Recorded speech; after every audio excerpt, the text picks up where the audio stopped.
अकादमीच्या वतीनं आयोजित करण्यात आलेल्या साहित्य संमेलनात झाले आणि एक शिक्षक त्यांच्यासारखा मीही असल्यामुळं जवळजवळ 25-27 वर्षापूर्वी एक गोष्ट माझ्या लक्षात आली, जोपर्यंत अशी माणसं सीमा भागात जिवंत आहेत तोपर्यंत मराठी मरणार नाही। 27 वर्षापूर्वी हे मी आपल्याला सांगितलं होतं की मराठीला जिवंत ठेवण्यासाठी, म्हणून एक शिक्षक म्हणून गिरी सरांनी त्यांचं वर्णन केलं, डिसूजा सरांनी त्यांच्या जीवनातले अनेक प्रसंग सांगण्याचं काम केलं। मी एवढंच म्हणेन, या सीमा भागात माय मराठीला शब्दाच्या पालखीत बसून तिला गर्भ श्रीमंत करणारा, सीमा भागातला गेले 35 वर्ष कार्यरत असणारा पहिला जागल्या जर कोण असेल तर तो संजीव वाटुकर आहे। कारण जागल्यानं एक काम करावं लागतं, झोपी गेलेल्यांना जाग करावं लागतं। आणि वाटुकरानं केवळ सुब्रमण्यम साहित्य अकादमी नाही, त्यांचे हे जे 5-10 मित्र मंडळी आहेत, ही मंडळी एवढे चळवळी आहेत की सांबऱ्यापासून येळूर पर्यंत ज्या ज्या ठिकाणी माय मराठीचा शब्दांच्या पालखीत बसून सन्मान करता येईल आणि अमृताते पैजा जिंकणारे जे महान शब्द आहेत हे लोकांच्या परी नेता येतील, ते नेण्याचं काम वाटुकर सरांनी तर केलंच, परंतु त्यांचे जे बाकी सर्व सन्मित्र आहेत त्या मित्रांनी केलं। शिक्षक म्हणून त्यांचं आयुष्य, त्यांची कारकीर्द ही आनंददायी असेल, पण कार्यकर्ता म्हणून त्यांची कारकीर्द ही अत्यंत चळवळीची आहे। केवढी चळवळीची, एक प्रसंग आठवतोय मला। आम्ही नेहमी सीमा भागात ग्रामीण साहित्य संमेलनाला येणाऱ्या वक्त्यांना बोलूच द्यायचं नाही म्हणून पोलिसांची फौज कर्नाटकातल्या एका बाजूला होती आणि दुसऱ्या बाजूला कुठल्या तरी बोळातनं आमच्यासारख्या बारक्या वक्त्याला स्टेजवर आणायचं आणि भाषण सुरू करायची। उचलायचं झालं पोलिसाला तर आम्हालाही उचलू दे आणि वक्त्यालाही उचलू दे, परंतु एवढा मोठा जनसमुदाय बघून त्यांना ते धाडस झालं नाही। एक चळवळ्या कार्यकर्ता म्हणून मला संजीव सरांची एक जवळची ओळख 27 वर्षापासून झाली आणि 27 वर्षापासून येताना आताच मी देसाई सरांना सांगितलं की सांबऱ्यापासून ते थेट तिकडे शिनोळी पर्यंत ज्या ज्या ठिकाणी सीमा भागातला कार्यक्रम आहे त्या त्या ठिकाणी आजपर्यंत किमान एकदा तरी मी जाऊन पोहोचलो। याला कारण गिरी सर आणि सूत्रसंचालक गिरी सर आणि आमचे वाटुकर सर आहेत। या मंडळींनी या सीमा भागामध्ये हे जे जागरण आहे हे जागरण झालं पाहिजे याच्यासाठी जाणीवपूर्वक प्रयत्न केले। सुब्रमण्यम साहित्य अकादमीच्या वतीनं मला वाटतं 2 तपाहून अधिक काळ होऊन गेला, 2 तपाहून अधिक काळ सुब्रमण्यम साहित्य अकादमीनं महाराष्ट्रातल्या सरकारच्या निर्वाणीवर चालणाऱ्या साहित्य संमेलनांना जेवढी क्रांती करता आली नाही तेवढी मोठी क्रांती सुब्रमण्यम साहित्य अकादमीच्या वतीनं आयोजित करण्यात आलेली जी साहित्य संमेलन आहेत यांनी केलेले। आता आमच्याकडं संमेलन होता, पण मग येणारं सरकार जे आहे ते किती लाख देईल, त्यातले किती लाख आपल्याकडे येतील, त्यातले कात्री मारून किती वक्ती आहे। बेबीच्या डेटापासून नाही का बोलणार, नुसती ओठातनं बोलली आणि संमेलन झालं, एवढं झालं की संपलं। अशा अनेक संमेलन होतात, पण गावागावात मी सीमा भागात सांगतो, बेबीच्या डेटापासून आणि शेंडी तुटो नाही तर पारंबी तुटो इथपर्यंत खरी साहित्य संमेलन आपल्या भागात होतात। गिरी सर आता फुल टाइम याला वेळ द्यायला आपण वाटुकर सर आता आपण फुल टाइम याला वेळ द्यायला रिकामा झालेला आहे। किमान 6-7 तास शाळेत जायचे, आता काय नाही 12 तास। उठ मराठ्या जागा हो, मराठी माणसा आता तू जागा होण्याचं काम कर आणि आपल्या आईला जिवंत ठेवण्याचं काम कर।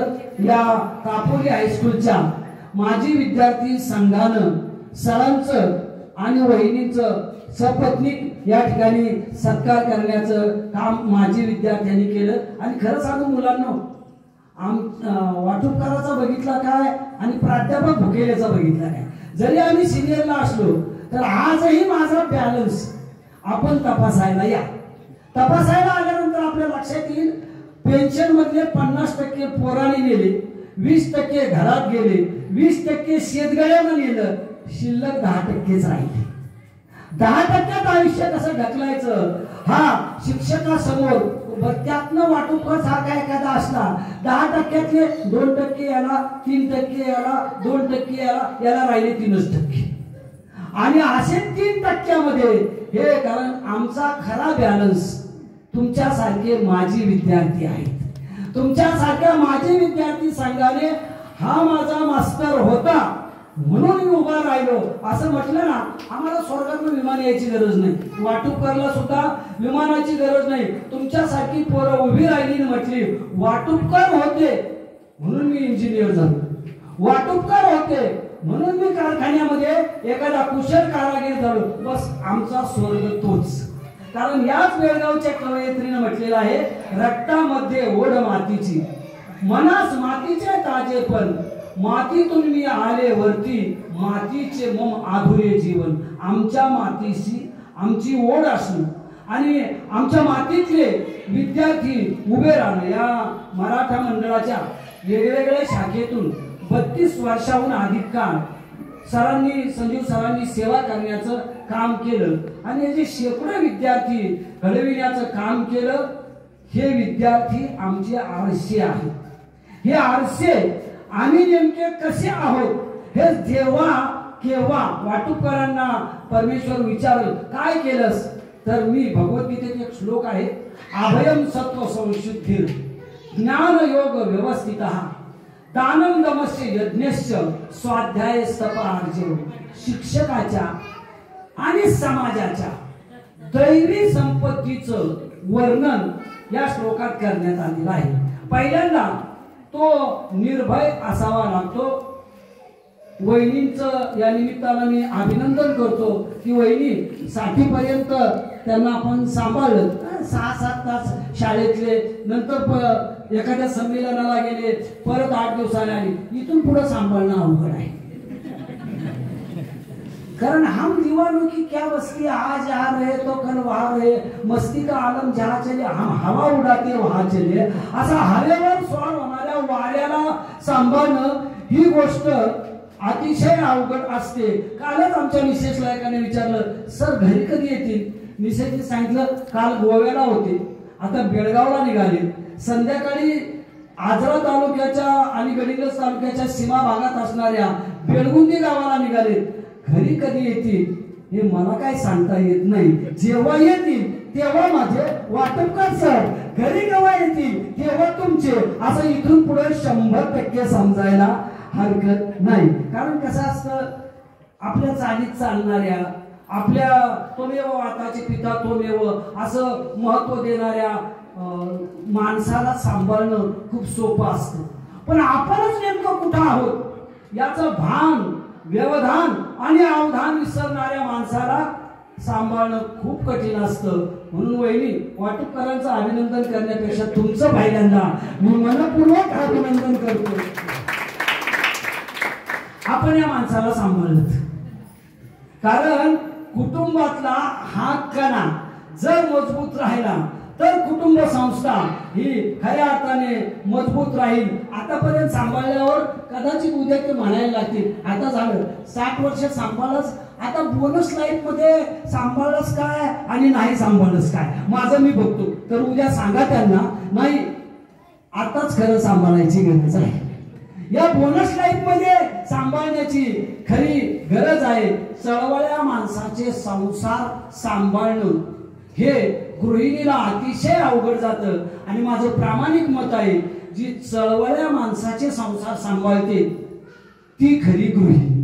नाहीतर बाकीच्या गृहिणीला काय हे संसार जर सांभाळता नाही आले तर तिला गृहिणी पदाचा जो अधिकार आहे तो प्राप्त होत नाही.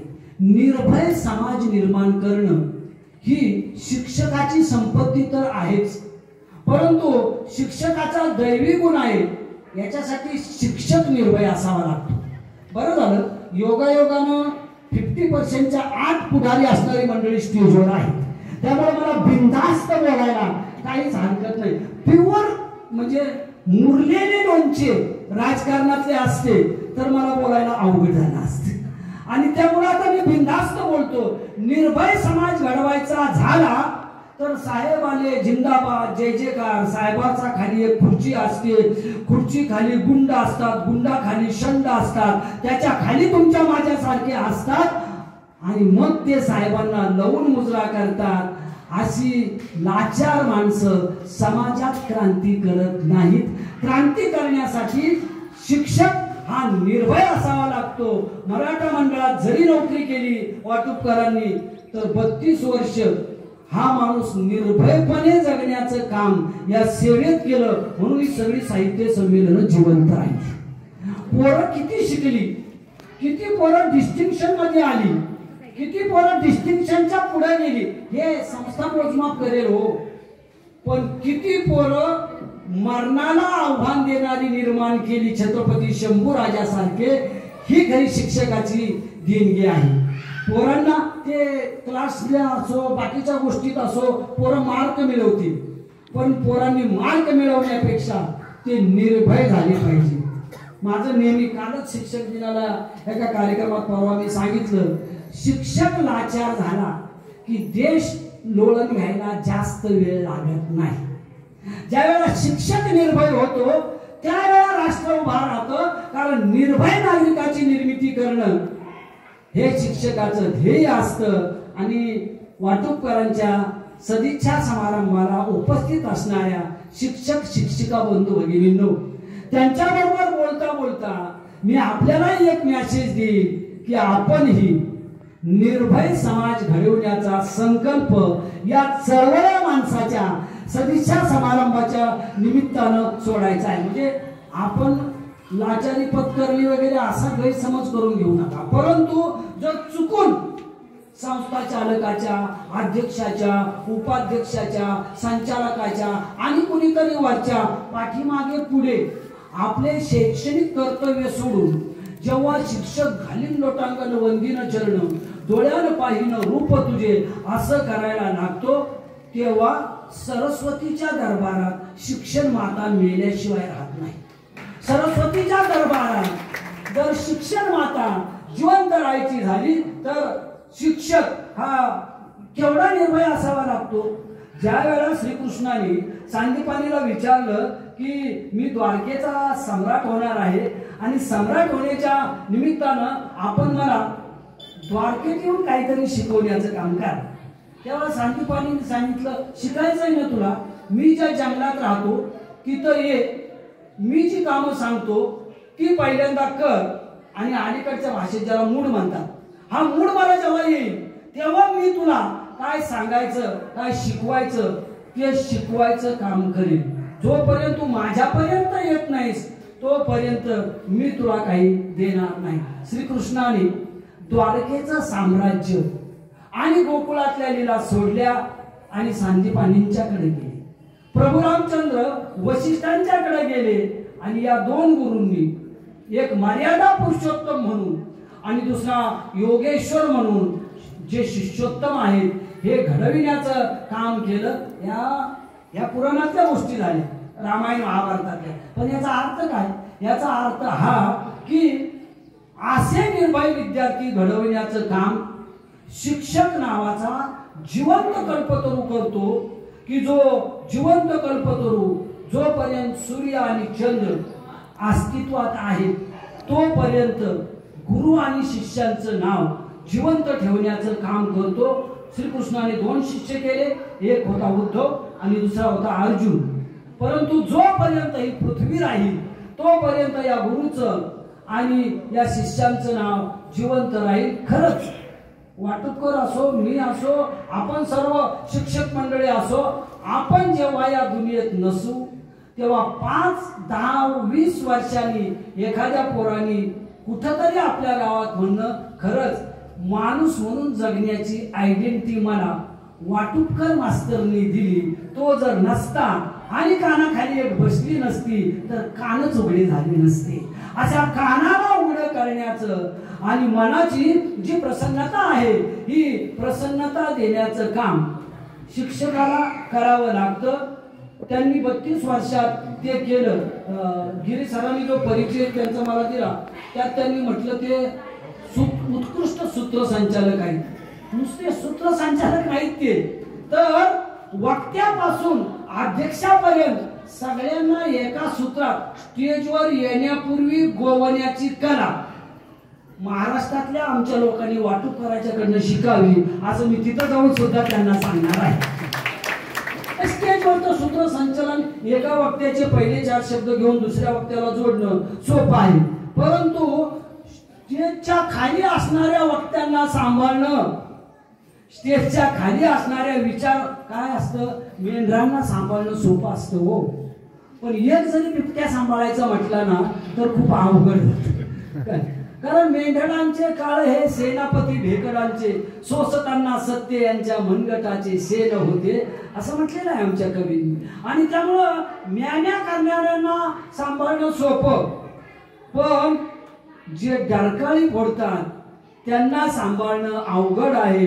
वाटुकर आपण डरकाळी फोडणाऱ्यांना या निमित्तानं सांभाळण्याचं काम केलं. मेंढराचा काही प्रश्नच सोडा हो, ज्या दिशेला आपण जाल त्या दिशेला ते आपोआप येतील, परंतु अशा डरकाळी फोडणारे जे आहेत त्यांना सांभाळण्यासाठी मनामध्ये जे संयम, मनामध्ये जे ध्येय असावं लागतं ते आपल्याकडे आहे. तो श्लोक मी आपल्याला सांगत होतो, सत्व आणि सात्विकता. शिक्षकाकडे पाहिल्यानंतर, शिक्षकाच्या वर्तनाकडे पाहिल्यानंतर विद्यार्थ्याच्या मनात सत्व आणि सात्विकता आपोआप निर्माण व्हावी लागते. ती मूल्य शिक्षणाचे पाठ आम्ही तिकडं बेळगावच्या पलीकडं बऱ्याच वेळा सुरू केले आणि कधी विरून गेले याचा पत्ता सुद्धा लागला नाही. शिक्षकाकडं जे सात्विकता आणि सत्व आहे हे शिक्षकांना मी नेहमी सांगत असतो, शिक्षकांनो अलीकडं पोरांच्या तुम्ही शिकवता कसं याच्याकडे लक्ष कमी असतं. तुम्ही वर्गात येता कसे, तुम्ही वर्गात जाता कसे, बोलताना तुमची देहबोली नेमकी काय आहे. बऱ्याच ठिकाणी वाटुकर सरांनी ऐकलेलं आहे, सीमा भागात मी सांगितलेलं आहे, तुम्ही दुपारी कसे असता, तुम्ही संध्याकाळी कसे असता, तुम्ही रात्र झाल्यावर कसे असता आणि तुम्ही सकाळी कसे असता हे पाहण्यासाठी ह्या जबरदस्त खिडक्या आहेत ना, या खिडक्या खूप जबरदस्त आहेत. उगाच आपल्या प्रेशरनं मांडी घालून बसा, हात जोडून बसा, हे आपल्या प्रेशरनं आपल्याला वाटतं ह्या खिडक्या असं करतात, पण या खिडक्यांना ओपन करून बघा. या खिडक्या माझा मास्तर, माझी मास्तरीन नेमकी कशी, मी तशी, मी तसा याचा विचार करण्याचं काम करतात. म्हणून आचार्य विनोबा भावे म्हणाले होते, शिक्षकांनो विद्यार्थ्यांना जसे कान असतात, विद्यार्थ्यांना जसे हात असतात, तसे विद्यार्थ्यांना डोळे सुद्धा असतात. ही गोष्ट विसरू नका.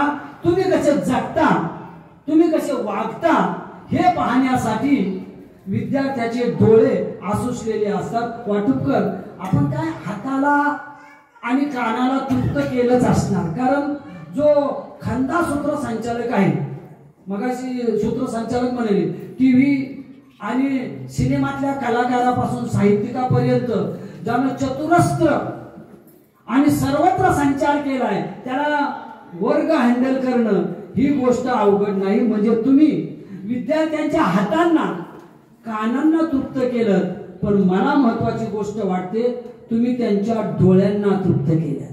आजही या माजी विद्यार्थ्यांना वाटतंय की मी जेव्हा शिकत होतो तेव्हा वाटुकर मास्तर जसा होता तसाही आज आहे असं जेव्हा यांना वाटतं तेव्हा त्यांचे डोळे तृप्त होणं ही गणेश चतुर्थीच्या निमित्तानं जरी आलेली असली तरी पुण्यापासून, कल्याणपासून, बेळगावच्या पलीकडे कोल्हापूर पासून ही सगळी पोरं आपल्यासाठी आली का? यांच्या कानाबरोबर यांच्या डोळ्यांना आपण संतुष्ट करण्याचं काम केलं. कारण सात्विकता मनामध्ये निर्माण करणाऱ्या आपल्या एका शिक्षकाचा सदिच्छा समारंभ आहे आणि या निमित्तानं आपण गेलं पाहिजे, कारण सध्या वाईट दिवस आहेत. धनवंतांच्या सत्काराला, धनवंतांच्या समारंभाला धनवंत माणसं एवढी प्रचंड संख्येमध्ये गर्दी करतात की हाराच्या ढिगाऱ्यात तो कुठं गुप्त झाला याचा पत्ता सुद्धा लागत नाही.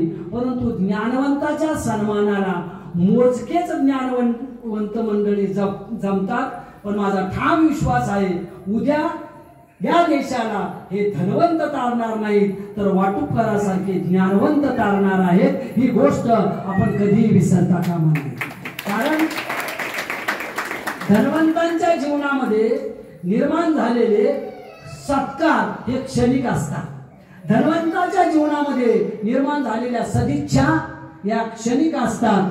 परंतु ज्ञानवंतांच्या जीवनात निर्माण झालेल्या सदिच्छा या चिरकाल टिकणाऱ्या असतात. बरं झालं तुम्ही मी यातली 90% मंडळी शिक्षकी पेशात आहोत आणि त्यामुळं चिरकाल ही जी सत्व आणि सात्विकता आहे, ही सात्विकता आपण या विद्यार्थी जीवनामध्ये निर्माण करण्याचं काम करतो. राहिला प्रश्न सत्वाचा. एक वचन त्या तुळशीदासांचं आपण काही विद्यार्थ्यांना शिकवलं असेल, रघुकुल रीती सदा चली आई, प्राण जाई पर वचन ना जाई. शिक्षकी पेशा हे एक सत्व आहे आणि ते सत्व कर्नाटकात 60 पर्यंत, महाराष्ट्रात 58 पर्यंत, सिनियर कॉलेजला आमच्याकडे आता 60-65 पर्यंत प्राचार्यांच्यासाठी नेलेलं आहे. हे जे व्रत आहे ना, हे सत्व जपावं लागतं. वयाच्या 30व्या वर्षी आपण नोकरीला लागलो असं समजा, तर वयाच्या 60व्या वर्षापर्यंत, मला वाटतं आपण 27-28ला लागला असणार वयाच्या, 27व्या 28व्या वर्षापासून 7 वर्षापर्यंत हे जपणं ही एक तपस्या आहे. हे सत्व जपणं म्हणजे सध्याच्या वाटा एवढ्या निसरड्या आहेत की कधी या निसरड्या वाटावरून पाऊल घसरून पडू याचा पत्ता सुद्धा लागत नाही. जो पक्का शिक्षक असतो तो निसरड्या वाटावर सुद्धा दमदार पावलं टाकत, पाय रोवत रोवत पुढे जाण्याचं काम करतो. वाटुपकर हे अशा पक्क्या शिक्षकाच्या कुळीतले आहेत की या ज्या वाटा आहेत त्या चिखलाच्या वाटा सोडून द्या हो, पण समाजकारणातल्या, धर्मकारणातल्या, राजकारणातल्या, शैक्षणिक भ्रष्टाचारातल्या अशा वाटा आहेत की त्याच्यावर पाय देऊनच पुढे जावं लागतं. पाय एवढे घट्ट असावे लागतात की रोवून सलग 30 वर्ष पुढे जावं लागतं, 32 वर्ष पुढे जावं लागतं, 35 वर्ष पुढे जावं लागतं. वाटप कसं आपण असे 35 वर्ष पुढे जाण्याचं काम केलं. राहिला प्रश्न ज्ञानाचा. शिक्षकाचा आणि धनाचा संबंध कमी असावा हे मी पहिल्यापासून आपल्याला सांगितलं. म्हणजे आपण भिकारी असावा असं काही माझं मत नाही. आपल्याकडे एखादी 2 व्हीलर असावी, जमलं तर 4 व्हीलर असावी, आपल्या घामाच्या पैशातनं जी मिळेल तेवढी असावी. परंतु शिक्षक हा ज्ञानी असावा.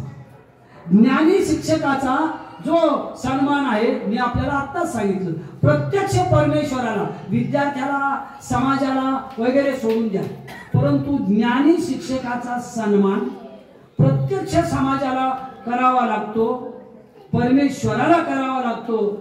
आणि ज्ञानी शिक्षक या जगात कुठेही गेला तरी त्याचा सन्मानच होतो. कारण ज्ञानाचा सन्मान करणारे काही काजवे या देशात आणि जगात अस्तित्वात आहेत. कधी ना कधी ते आपला सन्मान करण्याचं काम जे आहे ते करावं. वाटुपकर सर जेव्हा सूत्रसंचालनाच्या निमित्तानं मी उद्घाटनाच्या सत्राला यायचो, मला वाटायचं, कारण मी सूत्रसंचालनाचे त्यावेळी क्लास घ्यायचो आणि 1 तास, अर्धा तास, 2 तास करेल जास्तीत जास्त. मी एक गंमत बघितली. हा माणूस एकदा बसला, सकाळी 9ला माणसं सभागृहात किंवा त्या मंडपात यायच्या, संध्याकाळी 7 पर्यंत हलले नाही. म्हणजे तोंड बंद ठेवून नव्हे, तोंड चालू ठेवून हलले नाही. अहो सलग 9 तास, सलग 12 तास एखाद्याने, आता आडात असलं तर पोहऱ्यात येईल आणि पोहऱ्यात असलं तर बाकीच्यांची ताण भागेल. जर आडातच नसलं तर पोहऱ्यात कुठनं यायचं आणि पोहऱ्यात नसलं तर म्हणजे घागरीत नसलं तर बाकीच्यांची ताण कधी भागायची. वाटुपकर यांचं वर्णन मी महाभारतातल्या संजयासारखं करीन. त्यांचं नावही संजीव आहे आणि तोही संजय होता. फक्त य आणि व एवढाच फरक आहे. मी कसं गिरीला संजयच लिहिले व लिहिण्यापेक्षा ते संजय याच्यासाठी लिहिलं की कुरुक्षेत्रावर काय चाललं हे हस्तिनापुरापासून संजय आंधळ्या धृतराष्ट्राला सांगत होता आणि आंधळा धृतराष्ट्र कुरुक्षेत्रावरच्या युद्धभूमीचं जिवंत वर्णन दिव्य दृष्टी प्राप्त झालेल्या संजयाकडून ऐकून पुढची जी उत्तर प्रतिउत्तर देण्याचं काम आहे ते करत होता. बंधूंनो, महाभारत होऊन 5000 वर्ष झाली, परंतु संजयाचे प्रतिनिधी अजून काही संजीव इथं आहेत. त्यामुळं ते मुंबईत काल काय झालं, दिल्लीत काल काय झालं ते आज माचीगड मध्ये लोकांच्या समोर फिल्म प्रमाणे आहे तसं उभं करण्याचं काम करतात. म्हणजे संजयाचे वारसदार संजीव म्हणून आपण संजीव वाटुपकर सरांच्याकडे बघायला काहीच हरकत नाही. ही अवघड कला साध्य करण्याबरोबर ज्ञानाची जी असाध्य प्रक्रिया आहे. मग बोलणारे प्राचार्य शिवाजीराव भोसले असो, बोलणारा प्राध्यापक भुकेले असो, बोलणारा ग्रामीण साहित्यिक असो, बोलणारा शहरी साहित्यिक असो, त्याच्या कुणी मुळी सकट सगळं उघडून प्यालेलं काम संजीव वाटुपकर हे करत होते, करत आहेत. हे मी माझ्या डोळ्यानं पाहिले. केवळ तुम्ही मला वक्ता म्हणून बोलवलं म्हणून सांगतो अशातला भाग मुळीच नाही. जेव्हा मला निमंत्रण आलं तेव्हा 2 दिवसातले 4 कार्यक्रम असून सुद्धा मी नाही म्हणू शकलो नाही. फक्त सांगितलं शेड्यूल असं आहे, पण या माणसाला नाही म्हटलं तर धनवंताचा अपमान करावं, पण ज्ञानवंताचा अपमान करणं हे जगातलं सगळ्यात मोठं पाप आहे.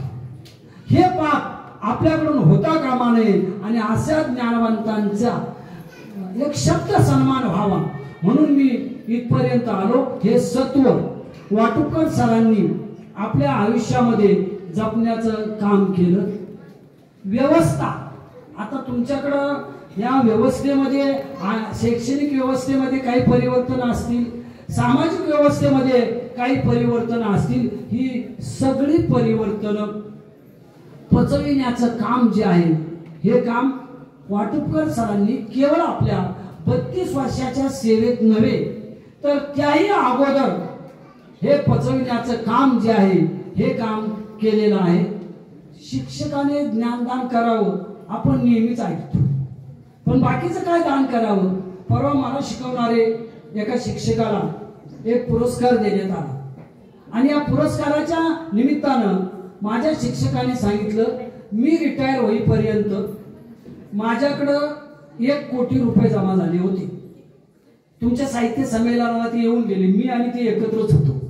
प्राचार्य सुनील कुमार लवटे सर हे परवा त्यांना डॉक्टर घाडी समाजभूषण पुरस्कार देण्यात आला. त्यावेळेला त्यांनी कथन केलं म्हणून नाही तर सर्व मीडियानं त्याच दिवशी त्याला प्रसिद्धी दिली. सेवेतले आतापर्यंत जमा झालेले 1 कोटी रुपये आपण ज्या अनाथ आश्रमातून आलो त्या अनाथ आश्रमाला आपल्या मुलाची आणि पत्नीची परवानगी घेऊन सुनील कुमार लवटेंनी एकाच वेळी देण्याचं काम केलं. एका शिक्षकानं 1 कोटी रुपये आपण ज्या व्यवस्थेतनं आलो त्याला देणं हे जगातलं सगळ्यात मोठं धाडस आणि आश्चर्य आहे, नाही का? कारण आपण मोजतो खिशात 30 तारखेला 2, 20 बाकीच्या समोर मोजता येत नाही बऱ्याच वेळा. मग आतल्यात सुट्टे किती आहेत आणि बंदे किती आहेत हे मोजतो, त्याला मास्तर म्हणतात असं राजकारणी म्हणतात. आणि त्यामुळं अवघड आमचं असं होतं, मोजायचे कुठं?